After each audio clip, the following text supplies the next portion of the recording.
Bonjour à tous, j'espère que vous allez bien. On se retrouve pour le brief du vendredi 14 juillet 2023, dernier brief de cette semaine. On se fera un point Bitcoin, Ethereum, mais surtout on parlera bien sûr de XRP qui n'est pas une sécurité, donc est une très très bonne nouvelle pour le marché et pour certaines altcoins également, même si ce n'a pas été encore confirmé pour ces altcoins-là. Elles en profitent, donc on se fera un petit point sur les alts et on fera aussi un petit point macro pour parler des indices et sentiments de marché. Donc on va commencer de suite. Alors, le BTC qui, pour lui, n'arrive pas trop à bénéficier de cette news encore. Je pense plutôt que le catalyseur pour Bitcoin sera les ETF. On a des premières deadlines, donc attendez, je vais essayer de vous retrouver ça. J'avais trouvé une petite charte intéressante. Je l'ai envoyée aux élèves ce matin, donc je vais la retrouver facilement. Voilà. Hop, on va ouvrir ça de suite. Tac. Non. Je veux pas la télécharger, je veux juste ouvrir le lien. Bon, c'est pas grave, on va ouvrir le tweet. 2 petites secondes.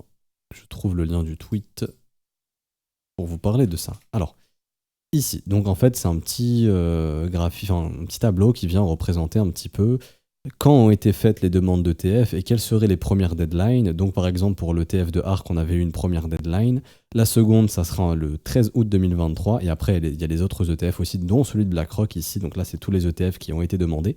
Et justement, les premières deadlines seraient pour ces ETF-là en septembre. Okay, donc c'est ce qui fait qu'on peut avoir un narratif haussier sur le Bitcoin jusqu'à septembre, puisque on aura peut-être des acceptations de ces ETF ou non.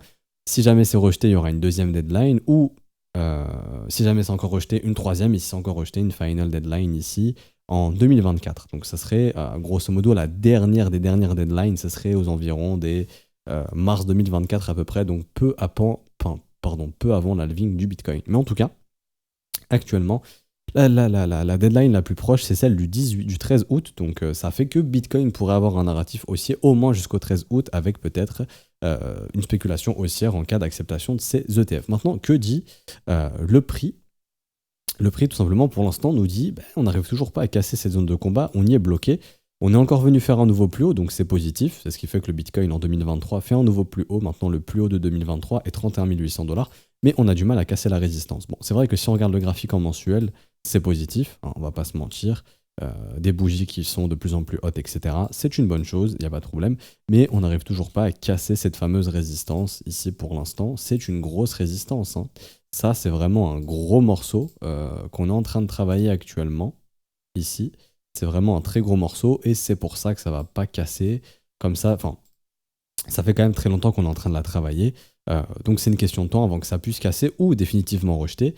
Si ça casse, pour moi, la prochaine target sera le précédent support ici qui est devenu résistance au niveau des 38,2, donc ce sera entre 35 600 et 37 600. Également, j'en ai déjà parlé, mais pour moi, les stops au-dessus de 32 600$, c'est inévitable qu'on viendra les chercher si on casse la résistance. Bon, je vous retire ici les résistances, sinon ça commence à faire trop de choses. Le range aussi, je vais le retirer, maintenant on s'en fout. Ça, c'est des actions de prix à surveiller. Si c'est bullish, on n'est pas censé voir ça, hein. On est censé voir ça, un vrai breakout, ok ? Donc voilà, pour l'instant, toujours pas de résolution pour Bitcoin. Donc c'est les alts qui en profitent, surtout avec la news qu'on a eue sur XRP. C'est pour ça que je reviendrai sur les alts après. Mais en tout cas, le Bitcoin, pour l'instant, n'arrive pas à venir chercher, à vraiment casser les plus hauts. On a du mal, hein. Ici, on est vraiment encore au contact des résistances. En cas de cassure, pour moi, on partira sur une extension bottom-top. Donc entre le top du 14 avril et le bottom qu'on avait trouvé mi-juin. Et donc, pareil, objectif extension ici entre 34 900$ et 37 300$, donc ça correspond aussi au premier arrêt. Donc pour moi, ce seraient les objectifs ici pour le Bitcoin. Court terme, ce qu'il faut surveiller, c'est que là, on a encore eu une tentative de cassure du haut du range. Vous voyez ici. Pour l'instant, on n'y arrive pas. Et ce qu'il faut surveiller pour moi, c'est le comportement du prix. Et donc là, on a une nouvelle petite zone de combat pour aujourd'hui ou pour ces prochains jours. Le niveau bear, il est là, et le niveau bullish, il est ici. C'est simple, un trader ici, si le prix montre des signes de force au niveau de la résistance, c'est-à-dire on arrive à faire de la structure haussière, pour moi, c'est bon. On aura ici une bonne structure pour pouvoir assister au breakout et avoir la continuation haussière. En revanche, si le prix montre de la faiblesse et qu'il fait la structure baissière, à ce moment-là, pour moi, ça pourrait être annonciateur. N'oubliez pas que c'est un range, encore une fois.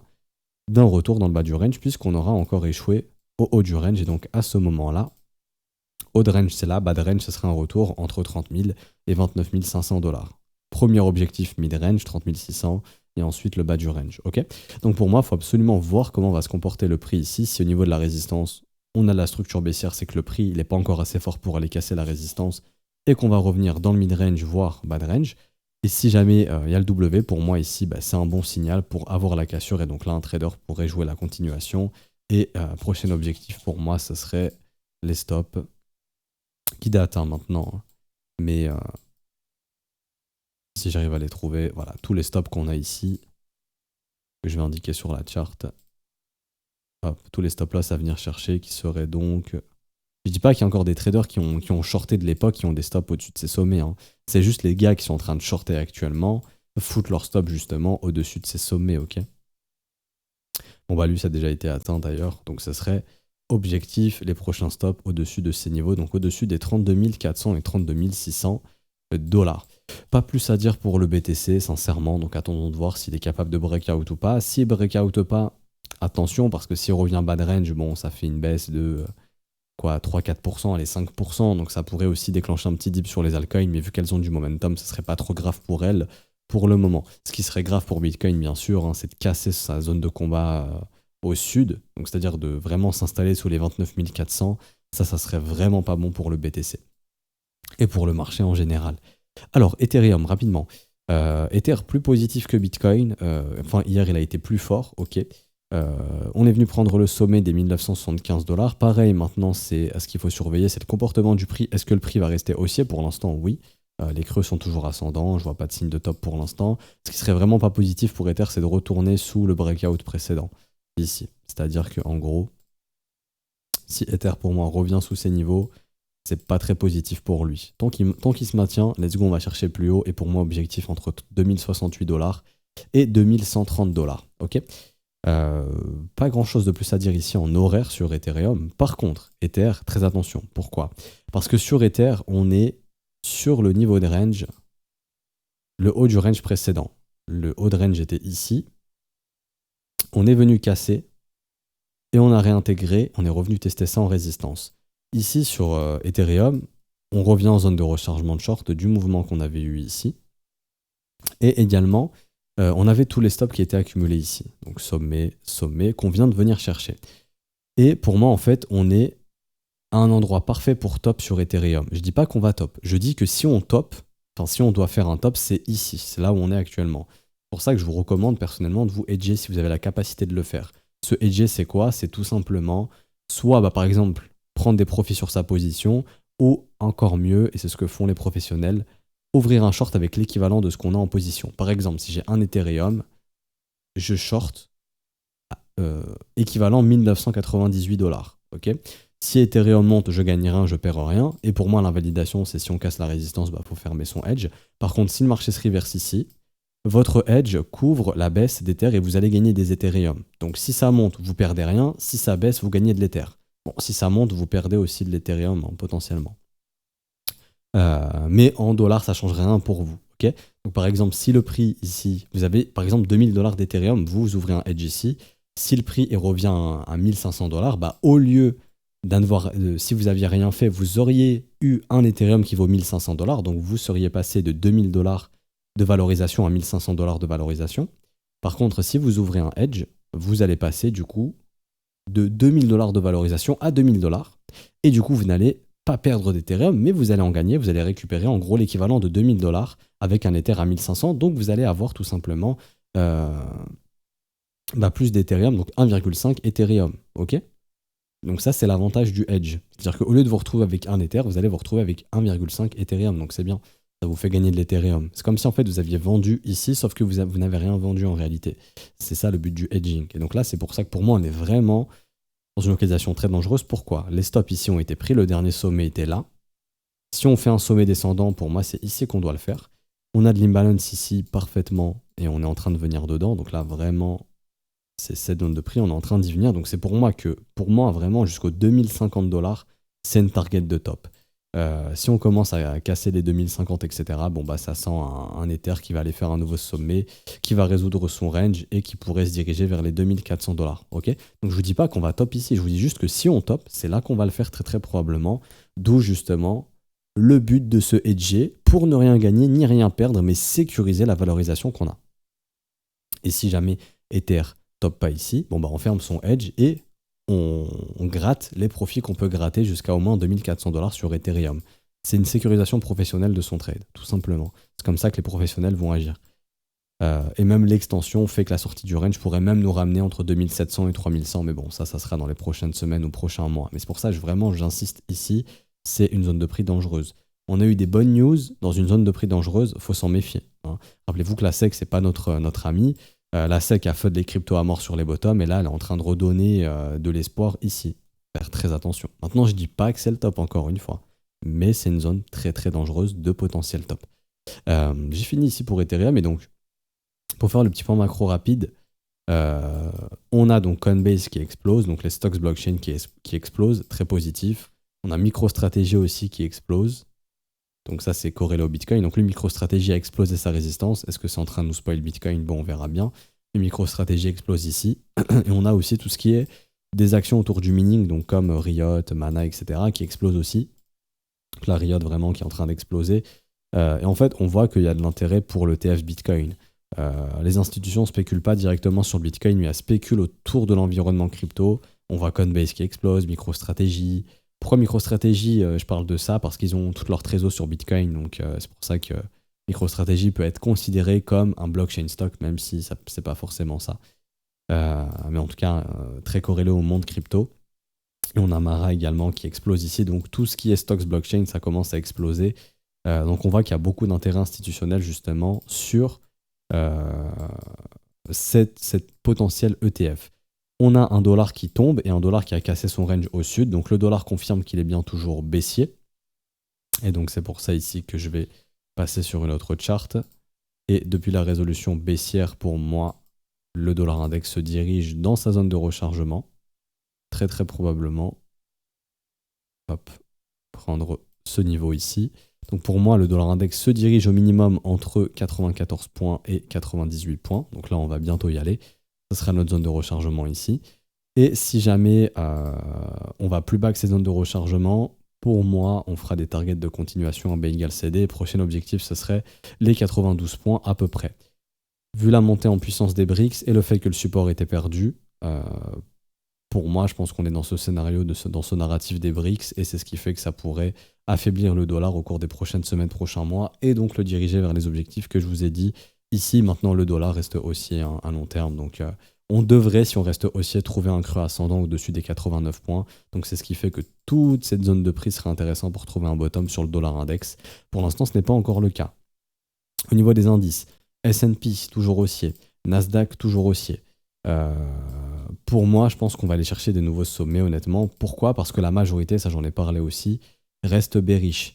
Et c'est plutôt dans l'intérêt de la Fed d'avoir des actions, des indices haussiers, parce que les banques sont très exposées sur ce genre de produits-là, sachant qu'elles ont déjà des difficultés. Si jamais les indices et les actions tombent, les banques vont vraiment être en PLS. Donc pour moi, c'est clairement pas l'intérêt de la Fed d'avoir justement une chute des marchés maintenant.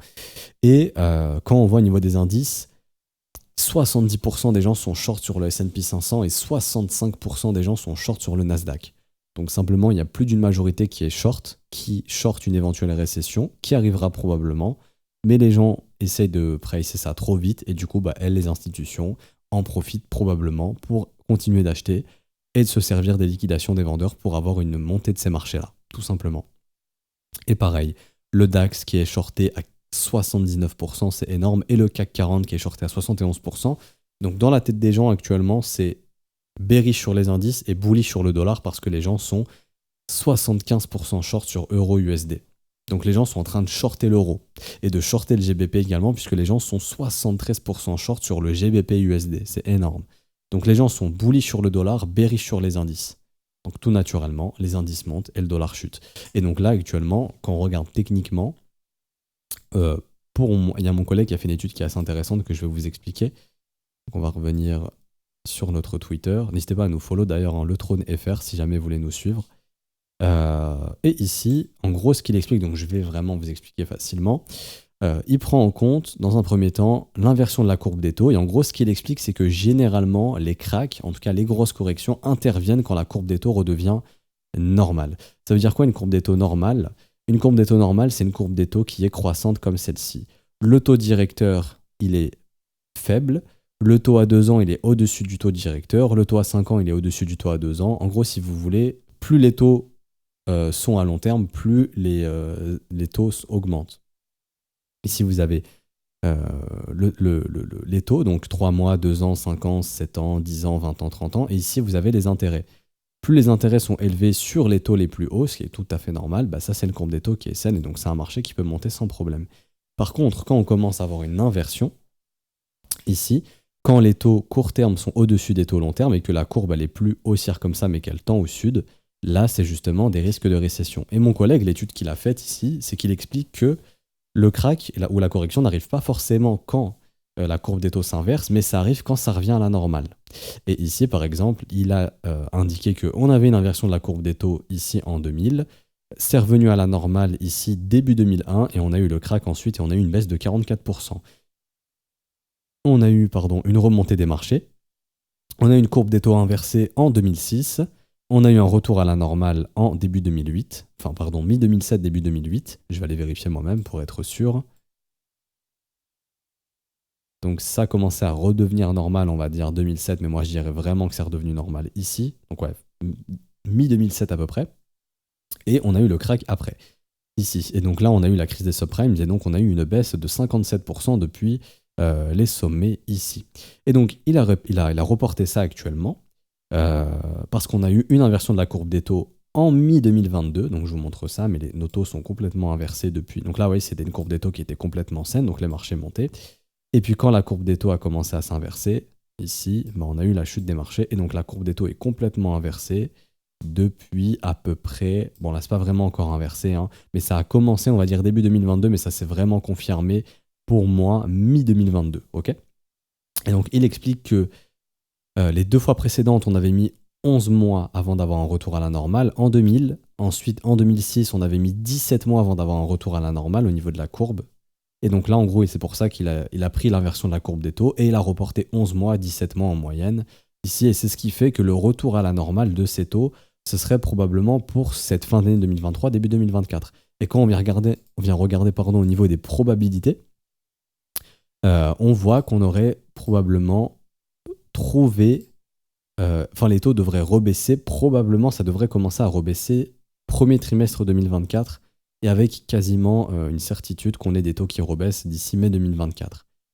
Donc c'est ce qui fait que justement, d'après cette étude-là, si l'histoire se répète, la baisse du marché des indices interviendrait pour le coup potentiellement à partir de mi-2024 par exemple. Okay, ce serait courant 2024 qu'on aurait peut-être le pricing d'une récession, donc là les marchés devraient encore monter, jusqu'à ce que la courbe des taux redevienne normale, ce qu'on appelle le pivot de la Fed, c'est-à-dire que la Fed rebaisse ses taux, et à ce moment-là, on aura du coup le retracement ici. Et donc il a superposé les baisses, les 2 précédentes baisses, donc entre 44 et 57%, ça peut être plus, ça peut être moins, ça peut carrément ne pas baisser, mais si l'histoire se répète, on aurait notre correction du coup qui interviendrait quand la Fed va commencer à rebaisser les taux et on aura une nouvelle courbe normale. Ok, donc ça c'est pour ici les indices. Mais pour l'instant, que ce soit le S&P 500 ou le Nasdaq, les gens sont bearish. Donc c'est ce qui fait que les prix peuvent continuer de monter. Et je pense que l'objectif, c'est probablement d'aller chercher de nouveaux sommets parce que les gens restent short. Et on n'est plus très loin des sommets maintenant. Il manque pas grand-chose. Okay, et tant que les gens restent baissiers, je pense que c'est ce qu'on viendra chercher. Il y a aussi une autre source ici, Benchmark FX, si ça vous intéresse. Pareil, la majorité est short sur Euro USD, GBP USD.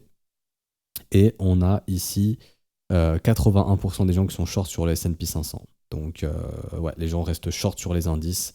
C'est ce qui fait que les indices peuvent continuer de monter techniquement sans trop de problèmes. Est-ce que le Bitcoin va en profiter? Ça, on verra bien. Pour l'instant, il a toujours du mal à casser le haut de la résistance. Ça pourra sauter peut-être dans ces prochains jours. On verra comment se comporte le prix ici. Et pour venir sur les altcoins, je viens sur le Total 3. Et donc, on en avait parlé.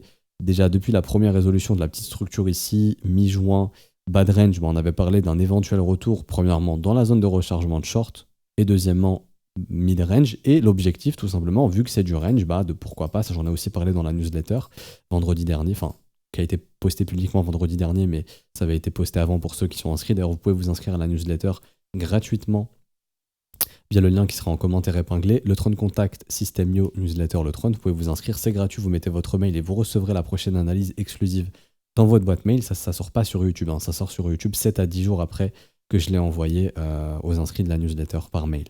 Et du coup, là, on est en train de retourner dans le haut du range. Personnellement, je pense pas que le marché soit assez mature pour repartir sur un cycle haussier maintenant. Je peux me tromper, mais si on suit la cyclicité des cycles précédents, c'est pas maintenant. Et aussi, il y a un truc tout bête que moi je prends en compte, c'est l'impression de stablecoin. Je vais rajouter le DAI, je sais pas si j'ai mis le DAI ici. Là, en fait, si vous voulez, j'ai mis le market cap de toutes les altcoins, de tous les stablecoins, et donc ça me montre en fait l'impression des stables, et pour moi, cette impression est en train de diminuer encore. On a encore des stablecoins qui se retirent du marché, et en fait, les gens comprennent pas, disent oui, mais si les gens achètent du Bitcoin, le stablecoin vont baisser. Non. En fait, pour avoir un stablecoin, si vous êtes une institution, par exemple, vous voulez investir, je sais pas moi, 200 millions dans la crypto-monnaie, vous avez besoin de stable. Vous allez voir par exemple Tether ou Circle, peu importe, pour avoir de l'USDC. Vous leur dites voilà, on a 200 millions, on vous donne 200 millions de dollars, vous nous donnez 200 millions d'USDC par exemple. Et voilà, le deal c'est ça, tout simplement. Et après ils ont de l'USDC et ils peuvent investir. Et donc justement, la cyclicité haussière du marché altcoin arrive quand on a de grosses impressions de stablecoin, parce que c'est à ce moment-là que les institutions achètent des stables avec leurs dollars pour pouvoir investir dans le marché. Et donc là, on a une énorme liquidité qui se déverse dans le marché, tout simplement. Et s'il y a de nouveaux utilisateurs qui arrivent, etc., on a une demande, on a besoin d'avoir plus de dollars, de stablecoin. Donc à ce moment-là, c'est pour ça qu'on peut avoir des impressions d'USDC, de Tether, etc., parce qu'il y a plein de gens qui commencent à investir dans le marché. On a besoin de plus de stables, et donc à ce moment-là, on peut imprimer. Et ça aussi, ça doit être backé par du dollar, ou peu importe, mais ça doit être backé par quelque chose qui est un équivalent $1, tout simplement.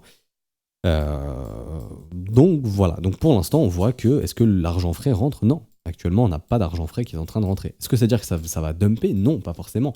Ça veut dire que de retrouver tout de suite un nouveau cycle haussier direction to the moon, machin, là, le season, on retrouve des sommets, c'est très peu probable, c'est quasiment impossible. C'est pas dire que ça ne va pas arriver, mais c'est peu probable, Ça, c'est une chose qu'il faut bien se dire et bien garder en mémoire, j'ai pas plus à dire ici. Donc pour moi, les alts, on en avait parlé, mais vu que c'est du range, quand tu es en bas de range, tu vises l'objectif retour haut de range. Avec cette poussée d'XRP, on est en train de revenir haut de range.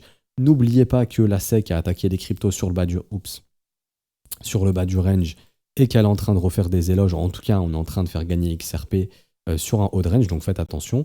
D'ailleurs, je dis pas que ça va arriver, mais généralement, quand XRP il est comme ça, complètement en train de tout exploser, c'est généralement proche des tops de marché, donc faites vraiment attention. En tout cas, moi, ce que je vous recommande, c'est que si vous êtes investi dans les alts et que vous avez pu profiter justement d'achats sur les bas de range, prenez des profits sur les hauts de range. Et donc, par exemple, vous avez des assets comme Cardano qui vont bientôt arriver dans les hauts de range, Donc là, actuellement, on était venu chercher le bas du range et on va bientôt arriver dans le haut du range.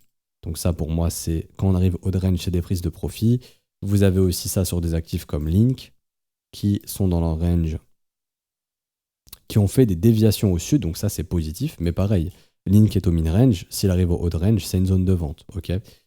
Atom également, par exemple. On a Atom qui est dans son range, donc lui, il n'a pas encore pumpé beaucoup, Il est toujours il commence à se diriger vers le mid-range, mais les structures sont toujours haussières, donc je pense qu'il va pouvoir atteindre le mid-range, par exemple. Et si ça pousse vraiment beaucoup, qu'on a un Bitcoin qui casse sa résistance et on a un bon été, à ce moment-là, les objectifs de vente seront sur les hauts de range. Mais globalement, quand on regarde l'indice total du marché des altcoins, en ayant retiré ETH, on va commencer à arriver dans des hauts de range, là où le marché s'est retourné en novembre 2022, en février 2023, en mars 2023 et en avril 2023. Donc attention, c'est une zone où le marché se reverse généralement. Faites attention à ça. Et du coup, petite mention spéciale à Solana qui, et après je ferai XRP bien évidemment, petite mention spéciale à Solana qui, lui, est en train de casser son range au nord. Donc là, je vais un petit peu tout delete ici. Et c'est l'un des seuls assets qui arrive à faire ça pour le moment. Donc Solana fait partie des assets les plus forts actuellement du marché ici. Et si on suit le fractal d'Ethereum, donc le comportement du prix d'Ethereum au précédent cycle, pour moi, Solana pourrait venir dans un premier temps. Ça, j'en avais déjà parlé, je crois même que je l'avais tweeté de mémoire. combler cet imbalance ici, parce qu'il y a un gros déséquilibre. Vraiment, on n'est pas du tout revenu tester cette zone de prix entre 58 et 77 $. Donc pour moi, si Solana tient bien le breakout ici, qui ne réintègre pas, je ne serais pas étonné si au cours des prochains mois, il pousse jusqu'à 58 voire 75 $. Ok. Une fois qu'il est venu chercher ça, je pense qu'il fera comme ETH, c'est-à-dire que ETH avait fait ici son W, donc Solana, ça veut dire qu'il serait là. On pousse, ok. On retrace à peu près vers les 23,6. Donc là, je vais vous parse pattern tout ça, je vais vous copier l'action de prix. Hop. Et franchement, Solana et ETH se ressemblent énormément. J'essaierai de retrouver mon tweet après, ça va être compliqué, mais sinon je vous montrerai directement. Donc ça voudrait dire que... Attendez, je vais mettre à échelle réelle, bien évidemment. Mais ça voudrait dire que sur Solana, on est ici, donc on est au niveau du breakout de comment dirais-je, d'Ethereum, donc on est ici. Ça veut dire que, grosso modo, voilà. Si je mets à échelle de temps la même chose, etc., on est ici, ok? Ou allez, pardon, on est plutôt là. Excusez-moi, essayer d'être précis. Voilà, on est là. C'est-à-dire que on est en train de faire le breakout ici. Direction, pourquoi pas l'imbalance. Bon, ETH avait retracé à quasiment 23,6, un retracement très faible. Hein. Ce qui pour Solana, 23,6, ça donnerait quoi? Moi, c'est même pas un retracement que j'utilise pour vous dire tellement c'est faible. Mais ça donnerait, voilà, en gros vers les 60 $. Ça serait l'éventuel poussée de Solana. Ok? Ici. Avec un top vers ces 60 $, puis un retracement qui reviendrait très proche des creux, donc proche du support ici. Et je vous donne même la target pour moi qui serait exactement ici, sur les 11,50 $. Et après, du coup, la montée des prix, la grosse structure, et là, donc là, on suit le fractal d'Ethereum, mais la montée. Pourquoi je dis que Ether et Solana se ressemblent beaucoup? C'est parce que Ether, franchement, c'est un copier-coller de Solana. Enfin, Solana est un copier-coller d'Ethereum. Vous avez eu ici, de toute façon c'est simple, vous savez quoi, je vais vous parse pattern toute la structure d'Ethereum et vous allez voir. Je ne dis pas que l'histoire va se répéter encore une fois, je dis juste qu'il y a une ressemblance vraiment qui est frappante et qu'on ne peut pas ignorer. Maintenant, ça ne veut pas dire que l'histoire va se répéter de la même manière. Là, ce que vous voyez ici, c'est Ethereum, ok? Je vais juste, voilà, colorer un peu plus. Nickel. Donc, là, ce que vous voyez, c'est Ethereum. Et ça, c'est Solana. Solana a fait comme Ethereum, donc il était plus plat que ça, c'est juste que là on n'a pas plus d'historique, parce que FTX n'est plus là, mais il y avait plus d'historique de mémoire.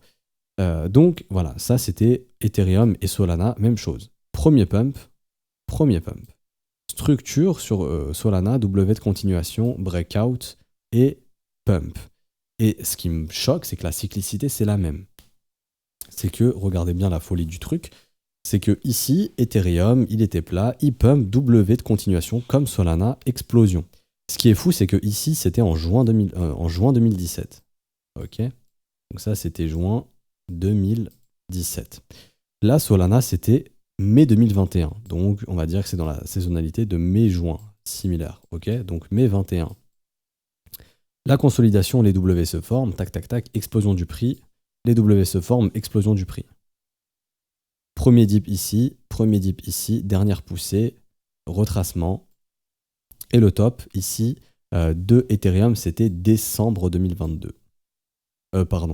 Décembre 2017. Ok. Le top de Solana, ici, c'était novembre 2021. Donc, très similaire. Le top en mai, le top en juin, le top en décembre, le top en novembre, et ici, novembre 2021. Ensuite, le marché s'est retourné. On a eu une première grosse chute, un gros rebond, une première grosse chute, un premier rebond, et le bear market se poursuit. Le bear market se poursuit, et là on est en train d'assister à la première structure haussière, qui, et c'est ça le truc de fou, c'est que le bottom d'Ethereum, là j'ai pas les dates, mais après je vais vous montrer, c'était en décembre 2018. Le bottom de Solana, c'est en décembre, la dernière semaine de décembre 2022. Décembre 2022, janvier 2023, le bottom d'Ether c'était décembre 2018, janvier 2019. La structure haussière sur Ethereum, elle est arrivée, si je me trompe pas de mémoire, je crois que c'était au mois de mai. au mois de mai. Bon, là, on est au mois de juillet, elle est en train de se faire maintenant. Mais on a une structure haussière, donc le WUCLI qui se forme ici. On a eu un premier retracement. J'ai l'impression que Solana est en train de faire ce premier retracement. On est revenu bouffer quelques petits stops qu'on avait ici. On a exactement les mêmes stops qui sont là, avec de l'imbalance ici. On avait exactement la même chose sur Ethereum ici. Si l'histoire se répète, Solana va aller chercher cette zone de prix. Ensuite, si Bitcoin fait son top et qu'on a des attaques baissières jusqu'à l'halving, et c'est ce qui avait été fait, pump avant l'halving, et ensuite jusqu'à l'halving, on a chuté pour remonter par la suite. Ça ferait ça. Si on vient rechercher comme c'était en double bottom, donc ça voudrait dire qu'on reviendrait proche des 7$. Moi, j'ai une target vers 11,50$. Et puis après, ça donnerait la grosse structure haussière qu'on a eue ici, bam, breakout, et le début d'un nouveau cycle haussier, et Solana qui ferait ça. Et ce qui est faux également, ce que j'ai oublié de préciser, c'est que Ether à bottom où, sous les stop loss qui avaient été accumulés, sous tous ces creux ici, on est venu chasser les stops, et on a fait notre bottom. Solana est venu chasser les stops, et il est en train de faire son bottom. Donc pour moi, vraiment, Solana et Ethereum se ressemblent énormément. Je sais pas si Solana refera un cycle aussi, encore une fois, j'en sais rien, mais c'est juste pour dire vraiment que la ressemblance, elle est frappante et qu'on ne peut pas l'ignorer pour l'instant tant que ce n'est pas invalidé. Une invalidation de ce fractal serait simplement un Solana qui va faire un plus bas sous les 7$ tout simplement. Ok, ce qui n'est pas le cas actuellement. Et pour finir, XRP, qui est l'élément clé, hein, et XRP, on avait vu ensemble, je crois que j'en parle dans la newsletter, qu'on attendait de voir si on pouvait casser la résistance. Et donc, avec tous ces W ici, qui étaient potentiellement en train de se former, donc il y avait lui qui était formé, il y avait lui qui s'était formé, il y a lui qui s'est formé dans ce gros W, donc là franchement c'est des structures très très haussières, XRP fait son gros pump. Parce que là on vient exploser la résistance grâce à cette bonne news, et donc boum, là la résistance elle casse. On est où? Pour moi on est sur un niveau clé, on est sur le précédent sommet ici, donc la précédente résistance. Attention, ça c'est un niveau qui est très important. Ok, c'est un niveau de vente, c'est un niveau de prise de profit, pas forcément de short mais de prise de profit. Mais surtout pour moi, le niveau sur lequel on est, le niveau clé, c'est les 38,2 de retracement. Je retire 23,6, on s'en fout. Mais là, on est venu chercher 38,2 parfaitement, on a méché parfaitement dessus. XRP peut totalement top ici, il faut faire très très attention parce que c'est un niveau qui est clé, le premier arrêt. Tant qu'on ne casse pas le premier arrêt, on aura de grandes chances que XRP puisse faire ça pour le casser par la suite et là faire un nouveau cycle haussier. Je tiens à vous informer encore une fois que, rappelez-vous, on n'a pas, vous voyez, on a déjà eu des pumps par le passé d'XRP qui étaient très forts, mais qui n'ont mené à rien, parce qu'il n'y avait pas encore d'impression de stablecoin. On a dû attendre que l'argent re-rentre à nouveau pour que XRP puisse faire un gros mouvement haussier. Bon, XRP quand même s'en sort bien dans son procès actuellement. Est-ce que ça va lui permettre de déclencher de nouveaux ATH, etc. Personnellement, je pense pas, honnêtement, pour être honnête avec vous, je pense pas. Déjà, 38,2, c'est un gros morceau. Si on casse 38,2, je pense qu'on va aller chercher un retracement de moitié vers 1,10$, et on va aller chercher le chiffre rond des 1$. À ce moment-là, je pense que les médias vont se mettre à en parler, que tout le TikTok, etc. va en parler, et on viendra chercher une fenêtre de top entre 1,30$ et 1,60$. Et là, je pense que ce sera une grosse zone de vente. Donc déjà, ici, c'est une zone de vente. Tant qu'on n'a pas de retournement, on prend juste des profits. Par contre, si on commence à avoir des retournements, moi, je pense qu'il faut se barrer parce qu'on pourra racheter beaucoup plus bas, vers 30-40 centimes de dollars. Et en revanche, si on casse, pour moi, prochaine zone de profit 1,10$ et dernière zone de profit vraiment massive entre 1,30$ et 1,60$. Je ne m'attends pas à ce que XRP aille chercher de nouveaux sommets, ça colle pas en termes de cyclicité, ça colle pas au niveau de l'impression des stablecoins. Maintenant, ça ne veut pas dire que ça ne va pas arriver, c'est juste pour ces éléments-là, personnellement, que je pense que ce n'est pas trop plausible d'aller chercher tout de suite de l'ATH pour XRP. Peut-être qu'il peut le faire, j'en sais rien. Mais ça me paraît pas hyper plausible pour être honnête avec vous. Je sais pas si historiquement on a ça, je vais aller chercher l'historique d'XRP à l'époque sur Poloniex. Hop. Alors, oula, la grosse mèche ici à 2 centimes. XRP, enfin Poloniex, l'exchange de l'époque. Alors, est-ce qu'on a quelque chose de similaire ou pas? On avait ici 2014 une grosse poussée.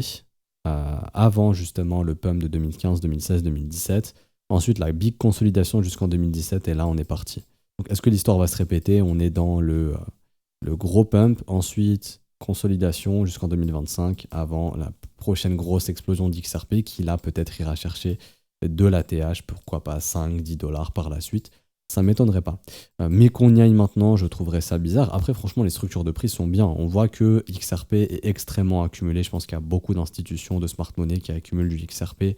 massivement vers ces niveaux de prix. Pour moi, ça me paraît très cohérent quand je vois le comportement du prix. Avec toutes ces structures ici, W ici, je pense que ça accumule énormément et que l'objectif, ça va être de redistribuer ça beaucoup plus haut. Mais maintenant, ça me paraît peut-être un peu trop tôt pour être honnête avec vous. Mais en tout cas, je vois clairement qu'il y a des mecs, des grosses institutions ici qui achètent du XRP. De toute façon, c'est simple, hein. Tout le supply, il est en train d'être acheté entre 15 centimes et 30 centimes de dollars. Donc les mecs, c'est un easy x10. Si ça monte ne serait-ce qu'à 2-3 dollars, les mecs peuvent faire x10 sur des quantités énormes d'argent parce que là, le prix, ça fait depuis 4 ans qu'il est au même endroit. Donc les mecs, ils ont dû accumuler des milliards. Donc ça ferait de la grosse plus-value pour eux. Mais pour distribuer sur autant de gens, c'est pas possible de le faire maintenant. Pourquoi? Parce que l'intérêt du marché crypto, il est trop faible. C'est pas possible. Dans le sens où vous écrivez crypto, ici, on va mettre dans tous les pays, on va mettre sur les 5 dernières années. Actuellement, comment dirais-je, euh, distribuer sur les gens, c'est pas trop possible. Parce qu'il y a... Ah, attendez, c'était Cry, je me disais bien que les chiffres étaient chelous. Vous voyez, l'intérêt, il est beaucoup trop faible ici. C'est beaucoup trop faible. Comment distribuer autant d'argent sur si peu de personnes, c'est pas possible. C'est pour ça que soit on est à l'aube d'un énorme intérêt pour le marché crypto et ça va exploser ici, à ce moment-là, ils pourront distribuer et on pourra peut-être avoir un ATH. Mais si l'intérêt ne revient pas énormément, je vois pas du tout XRP et faire des ATH parce que ça va être compliqué de distribuer sur eux, en fait, sur les gens, sur le public qui va arriver. Si j'écris XRP ici, vous voyez, l'intérêt il est encore hyper faible. C'est compliqué de distribuer sur les gens avec un intérêt faible. Quand l'intérêt est plus élevé, c'est plus plausible et c'est généralement à ce moment-là qu'XRP fait ses tops. Mais là, c'est pas trop plausible. Et bon, là, j'ai pas tout l'historique, mais je vais mettre une période personnalisée. On va mettre à partir de 2016. Allez, 2015. Hop, pourquoi je peux pas sélectionner? Euh, je trouve ça bizarre. En fait, il veut que je sélectionne, je sais pas, peut-être une date. Oui, mais j'ai la flemme de remonter comme ça, c'est bête. Bon, pour vous, je vais le faire. Je pense que ça va marcher du coup. Je vais aller en 2015, j'ai besoin de plus d'historique. Alors, voilà. Ok, ça marche. Donc, vous voyez le gros pic d'XRP qui était là en 2017. Bon, il y a un petit peu plus d'intérêt, mais ça n'a pas suffi encore pour distribuer énormément. Je pense qu'ils attendaient le procès, etc., pour continuer d'accumuler. Et là, si le procès est vraiment gagné par XRP, je pense qu'au prochain cycle crypto, si on en a un, bien sûr, je pense que là, on aura un record d'intérêt sur XRP. Ils pourront distribuer peut-être entre 5 et 10 dollars. En tout cas, c'est mon avis. Parce que là, le prix, franchement, il est trop bullish. On va pas se mentir, graphiquement, XRP est beaucoup trop haussier ici, hein. Les structures qui ont été faites sont très très haussières. Maintenant, encore une fois, je le répète, ce qu'il faut, c'est de l'intérêt, c'est pas forcément ce qu'on a maintenant. Donc pour moi, ça me paraît pas judicieux pour eux de faire le pump maintenant. Et je pense que c'est pour ça qu'on va continuer d'accumuler jusqu'en 2025 dans ces niveaux de prix. Maintenant, ça n'empêche pas qu'on puisse retracer plus et pourquoi pas revenir entre 1,30$ et 1,60$ dans les zones de rechargement de short identifiées. Ok. Et du coup, bonne nouvelle, le fait que XRP soit pas totalement une security, c'est pas encore totalement clair, mais c'est pas une security à 100%, donc c'est bullish, enfin c'est bien pour XRP et pour toutes les altes aussi potentiellement qui étaient considérées comme des security, Solana, Matic, etc., etc. Donc je m'arrête ici pour aujourd'hui, c'était un gros brief, j'espère que ça vous aura plu. Si c'est le cas, vraiment, lâchez un petit pouce bleu, ça récompense le travail qui est fourni. Donnez votre avis aussi en commentaire. Également, n'hésitez pas à vous abonner.